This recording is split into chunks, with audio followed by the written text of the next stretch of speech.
माघ मासरे मकर संक्रांति पड़े। एही दिन मकर यात्रा परिपालित होइथाय। उक्त दिन भगवान सूर्यदेवଙ୍କ उत्तरायण गति होइथाय। सूर्यदेवଙ୍କ उत्तर मेरुर मकर क्रांति उपरे अवस्थान घटे। सूर्यदेव विषुव रेखारे अवस्थान काଳରେ विषुव संक्रांति बा पणा संक्रांति।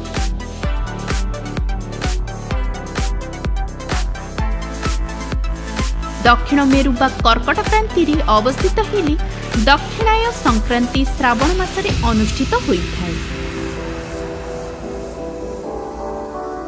विषुव संक्रांति दक्षिणायन संक्रांति अपेक्षा मकर संक्रांतिर गुरुत्व सर्वाधिक।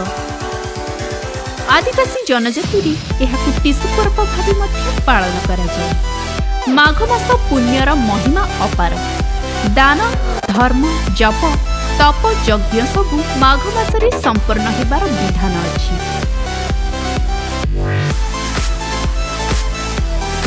किंतु वास्तव पक्षे ओडिशार साधारण लोक मकर संक्रांति को आध्यात्मिक भावपूर्ण मध्यरी पालन करନ୍ତି।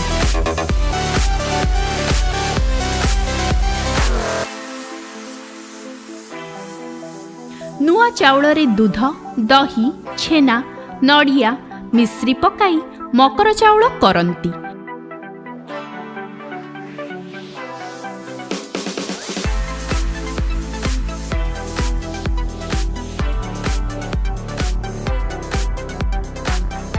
ठाकुरंक निकटरे यह भोग होई सारिबा परे समस्ते निश्चय प्रसाद रूपी ग्रहण करନ୍ତି।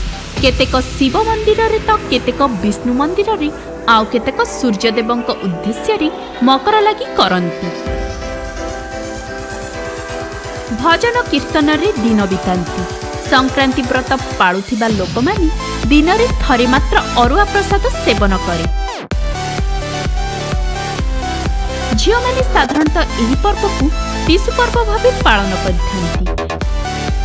यह विशेषतः आदिवासी बा पश्चिम ओडिशा अंतर्गत जिला मानकरी घटिथाय। मकर पर्व पालन अवसर में खोर्धार हटकेश्वर और निराकारपुर सिद्धेश्वर मंदिर रे अधिक जनसमागम हेबा लक्ष्य करा जाए। पुरी महोदधि रे मध्य मकर स्नान लोके करिथांती। ओडिशार प्रमुख देवादेवी मध्य रे मकर चाउल लागि होई भक्त मानंकु प्रदान करा जाइथाय। एही दिन प्रभु श्री जगन्नाथଙ୍କ द्वादश यात्रा अंतर्गत उत्तरायण यात्रा मध्य श्रीमंदिर रे अनुष्ठित होइथाय। सूर्यदेव धनु राशि रु मकर राशि को गमन उत्तरायण। एही उत्तरायण यात्रा श्रीमंदिर रे पालित होइथाय। मकर संक्रांति परिपालितर पूर्वदी अर्थात मासंतरी नवांग बेढ़ा परिक्रमा यात्रा अनुष्ठित होइथाय। एहा परे नववस्त्र चूड़ माळ लागि परे 6 मूर्ति अलंकार लागि हुई दीपहर रे धूप सहित यात्रांक भोग घंटा छत्र काहाली सह शोभा यात्रा रे 16 उपचार मणहि संपूर्ण हुई। तेबे फ्रेंड्स मु आज आपनकु मकर संक्रांति विषय रे कहूथिली। आशा करी आपनकु वीडियोटी निश्चित भल लागिथिबो। जदि ई वीडियोटी भल लागिथाय आम एसएस एंटरटेनमेंट चैनल को लाइक शेयर सब्सक्राइब करने को आदौ भूलिबेनी। धन्यवाद।